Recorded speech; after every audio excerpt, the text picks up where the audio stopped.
What's got you so far? Once again, being as our Warhammer Star Wars video, I don't know. I just kind of found this video I thought was pretty cool.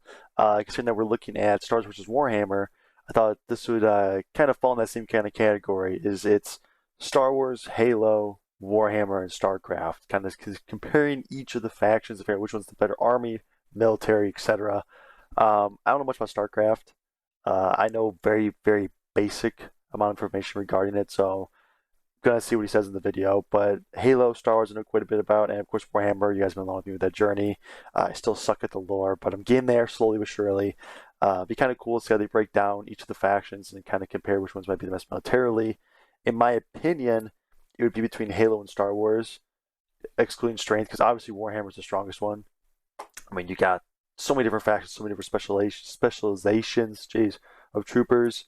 Of course, you have the Astartes, Primarchs, Emperor. Obviously, that they're the strongest, but are they the most practical? So it'd be kind of cool to see how he breaks this down. So, like always, please check out the original video in the description. Show him some love. If you guys my content, if you guys my reactions, please don't forget to like and subscribe. Let's get to it. I'm curious to see like which one he thinks is the best.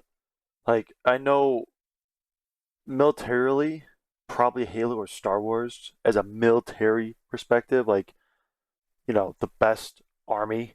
Of course, Warhammer is going to be the strongest because they have trillions of people and they have the Astartes, the Emperor, Primarchs, etc.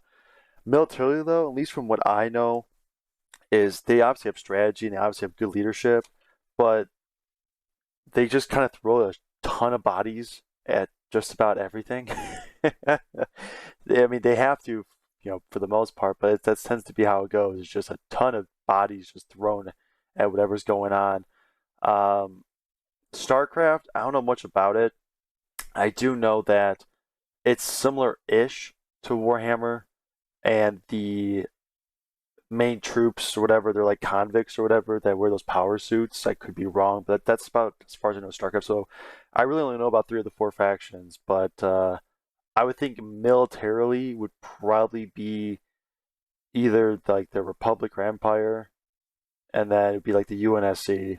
Because the UNSC actually had to use tactics to face the Covenant. Like the Covenant just was militarily superior when it comes to technology, but I don't know. I don't know. That's just my little input. Let's just see what he says. On today's episode of Sci-Fi Be Factions interesting. Compared, we look at the ground forces of the Star Wars, Halo, Warhammer, and StarCraft universes. Dope shot though of him.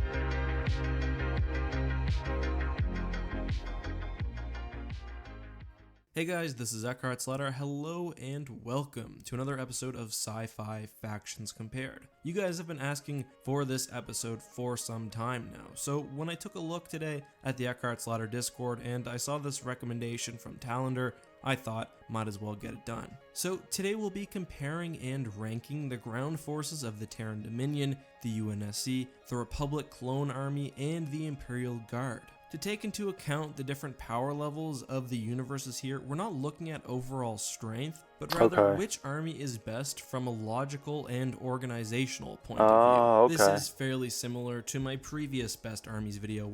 I would say probably the Republic, the clones probably. I mean, it could be Halo too, but I mean, I could just be completely biased, but I'm just thinking the Republic. I don't know. I don't know. I looked at Star Wars factions only. Let's start first with a look at the UNSC. During the Human Covenant War, UNSC ground forces were one of humanity's most important assets. Although most space battles resulted in losses and casualties, the UNSC almost always had a fighting chance on the ground. Although technically, a good portion of UNSC ground forces were a part of the Navy rather than the Army, we'll include naval assets for this comparison because we don't really know a whole lot about the Army itself. UNSC forces were typically very mobile and effective, the result of having to fight a total war against an interstellar empire. Although planets often use local army brigades defensively, the main offensive tool for the UNSC was the Marine. UNSC Marines were combat hardened, highly trained, and well equipped. They were often used in units which could adapt to different combat scenarios with long range, short range, demolition, and other expert units readily available. Supplementing standard Marines were UNSC Special Forces, the most common of which... Wasn't there a Marine that survived a significant amount of time by himself against the flood? Hey, anyone who's watching this, put down in the comments who that is if I'm not spitting some crap. But I heard someone saying that there was a Marine who was able to survive that by himself, which is a ridiculous feat because the Flood is OP as shit. So if that's true, please let me know. But the Marines in Halo, I mean, if you think about it, it's like if you're Marines, you're like a basic human. You don't have no augmentations, unless you're Johnson, but that's a rarity. You have no augmentations. You have basic gear, and you're facing against 8 foot like brutes, and you got elites and all this shit. I think your average grunt was like what 5'7" or something.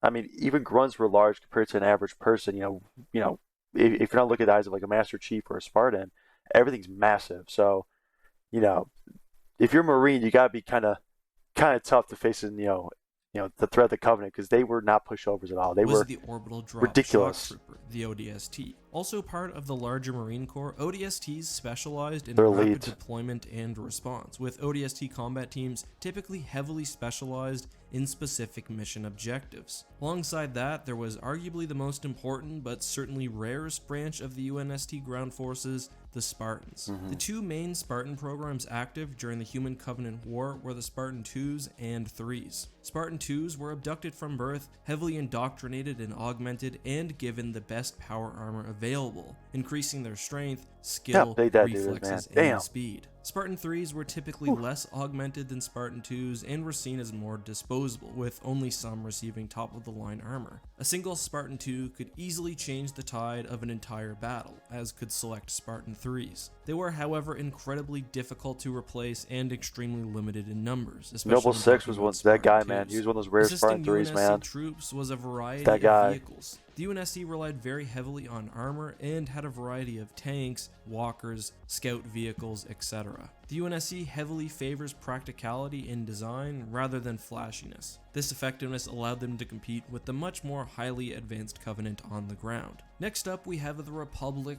Clone Army.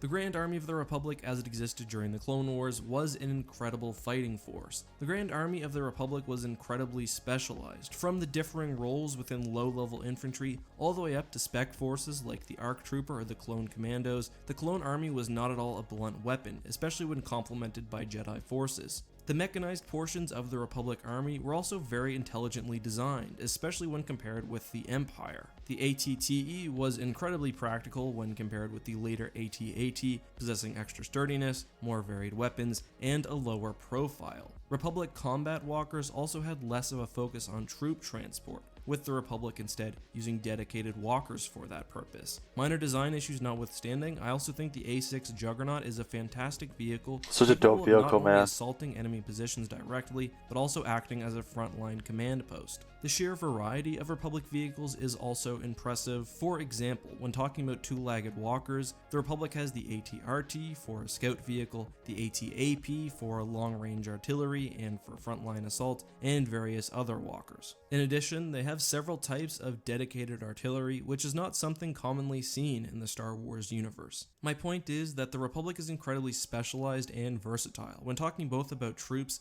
and support. I mean, they're also like birthed to fit that role. So I mean, it makes sense why they're so specialized. I mean, they're designed and bred for a role and a job, and they do it as to the highest capability that they can. But makes sense. Vehicles. This is likely due to the fact that the Clone Wars were galaxy spanning and had a heavy emphasis on ground combat. Training from birth also made the standard clone trooper stand out when compared to their adversaries. Clones were literally not only bred for combat, but bred for a specific role. Snipers would thank work you. on sniping for their entire life. ARC troopers and clone commandos would receive specialized training. The Clone Army is unique in that it had a lot of time to grow and that it was grown very precisely. Clones were also, of course, led by Jedi, but I don't think they can fairly be considered part of the Grand Army of the Republic, so I won't talk about them for this video. Next up, we have the Imperial Guard. The poor 40k guardsmen, is man. sort of a weird universe Poor here. The guardsmen. military arms of the Imperium are so numerous and convoluted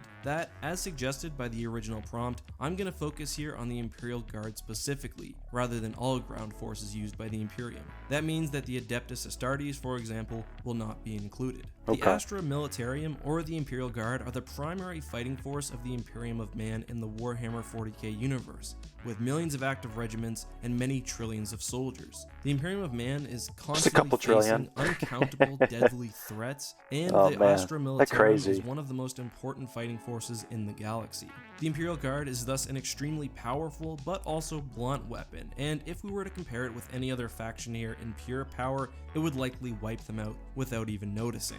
Like UNSC Marines, Imperial Guardsmen serve as the bulk fighting force for the Imperial Guard, but are typically heavily reinforced by specialized units drawn from other arms of the Imperium's military. Although surprising for the Imperium, human mutants like Ogren or Ratling are even used as specialized units within various regiments. Speaking of, regiments are one of the defining factors of the Imperial Guard. Individual guard regiments are typically tied to the home planet which first raised and created them. Thus, while there is some uniformity in armor and especially weaponry, different planetary traditions and resources can lead to vast differences in training and troop quality between regiments. The skill and approach of the generals and officers within individual regiments often varies. That being said, the primary method of fighting for the Imperial Guard is survival through attrition, though more advanced Literally. techniques are sometimes employed. Local regiments will often work So together bodies. to create balanced fighting forces. And when I say balance, I mean a balance between troops, heavy armor, and other vehicles. The Imperial Guard, however, does lack air support, as that falls under the auspice of the Navy and is not always readily available.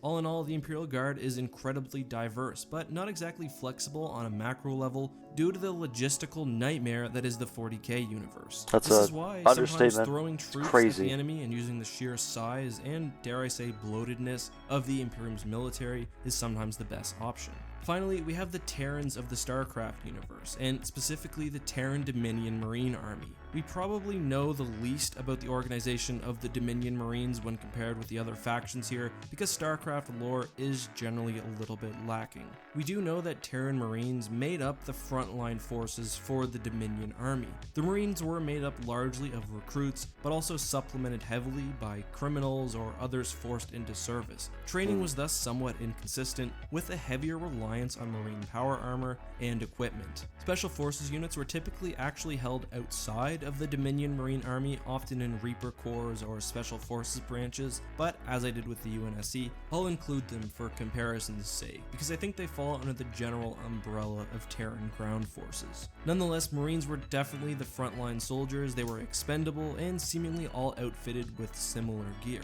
They were typically supported by heavy and light ground units like the Helion or the Siege Tank, as well as air vehicles like Banshees, Vikings, and Medivacs. I don't know about Specialized any of this, Marines man. like Ghosts, who operated as snipers, were not typically part of ordinary Marine units, but rather were in Special Forces groups. Siege Walkers like the Thor or Odin were among the largest ground units in the Dominion Army. Alright, with this brief description of the four factions, let's now rank them from worst to best. And again, we're looking at organization and the actual effectiveness of these armies, not what. So my four, if I go from worst to best, and I could be totally wrong, but I'm just gonna put when it comes to organization wise, I'll probably put 40k at the bottom, not because they're weak or whatnot, but like literally you just throw a bunch of people. It's not, you know, bleh. Then probably StarCraft, then the clones and the Republic, and then Halo. That'd probably be mine. Strength wise, that's obviously not the list because the 40k would obviously be number one, duh. But he says when it comes organizational wise, that's probably where I'd put it. I'm probably wrong, but that's just I don't know, that's just kind of what I would put it. Just see what he says. Which one is more powerful, because the universes of Halo and Oh man. 40k, for example, are very different. Oh, Primarily for 100%. that reason, the Imperial Guard comes in at the number 4 Hey, spot. one for the lack one? of standardization actually hurts the Guard here. The Yeah. Imperium is huge, which is a big benefit in terms of pure power, but And also their enemies are always vastly different too. You know, you go from fighting Tyranids to the Tau to fighting orcs. You know, it's like every faction that the Imperium fights is so vastly different the tactics just don't always work the same either way, you know. So that's why another reason you just throw your forces at them with attrition, you know. That's all you can really do, especially against orcs. Especially against orcs, those guys are, ugh, That's not what's being looked at here. they're The fact crazy. that each guard regiment can call from other aspects of the Imperium military is a benefit, but generally the guard's organization suffers due to bloat, which I think is inevitable. Some individual guard regiments could likely rank as the most effective armies on this list, while some were basically made up of warm bodies whose only purpose was to be slaughtered. Overall, because Sadly, of that's this how it is. discrepancy and the logistical issues associated with the 40k universe, they get the number 4 spot. Coming in at number 3 is the Terran Two for Dominion, and two. this is another faction which is very powerful in its own right, but I think suffers from some logical organizational issues. First of all, the frontline troops completely lack specialization, and again, were held as heavily expendable. I think training, again, was probably a little bit lax, but I like how the Terran Dominion heavily supports its frontline troops with ground vehicles. That's not to say that the 40k universe doesn't, but I think the Dominion does so more consistently.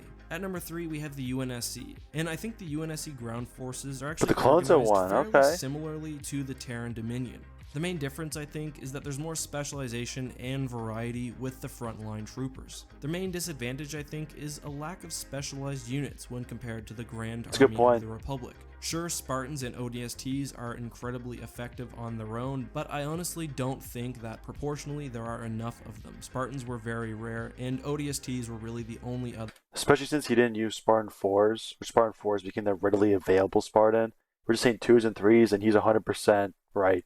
If there were Spartan 4s, it would change just a little bit because of how they produce their armor and how their augmentations work. They were way more available than compared to 2s and 3s. So besides that, though, he's 100% right. Other Special Forces Division. Now, at number 1, and I know I'm going to get calls of bias here, is the Grand Army of the Republic. The Republic does everything right. Frontline troopers are trained from birth into a specialized position. They're well supported by a good variety of different vehicles, and there are many Special Forces branches, each of which is used often and is incredibly effective at a certain task. So that's my ranking, and if you don't understand my ranking method, here's how I'll try to explain it. I'm looking at the faction that I would use as a template to make my own army.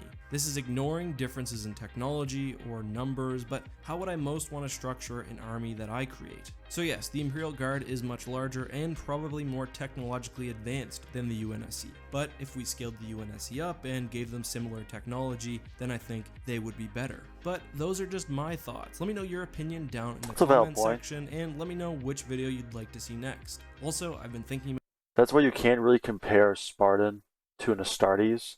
Sure, a Spartan can put up a good fight against a single Astartes, but we're talking like thousands of years in the future compared to like 400 years in the future. Like that's a lot of time. You know what I'm saying? Well, hope you guys enjoyed the video as much as I did, man. That was a really cool video to break down each of the 4 factions, and maybe I have to dive in a little bit to StarCraft, despite his, he's saying that the lore is not really that great, but it'd be cool to kind of dive my toes into it a little bit. But great video. I like how he kept it simple and straightforward, but also explained the factions fairly. Obviously you go by power-wise. Of course, the 40k would go first, and et cetera, et cetera. But he made a good point saying about if the UNSC had the similar technology and time that the 40k had, they'd probably be stronger, which is a really valid point because Halo and the UNSC isn't held back by their religious beliefs like the 40k and the Imperium. They're not held back by that. And that's probably the really biggest hindrance for the Imperium, at least in my opinion, is basically their religion and how they kind of go about their business. But despite that, great video, great breakdown. I enjoyed it. Hope you guys enjoyed it again as much as I did. The original video will be in the description. Let me guys know what you guys think in the comments, and I'll see you guys next one. Take it easy.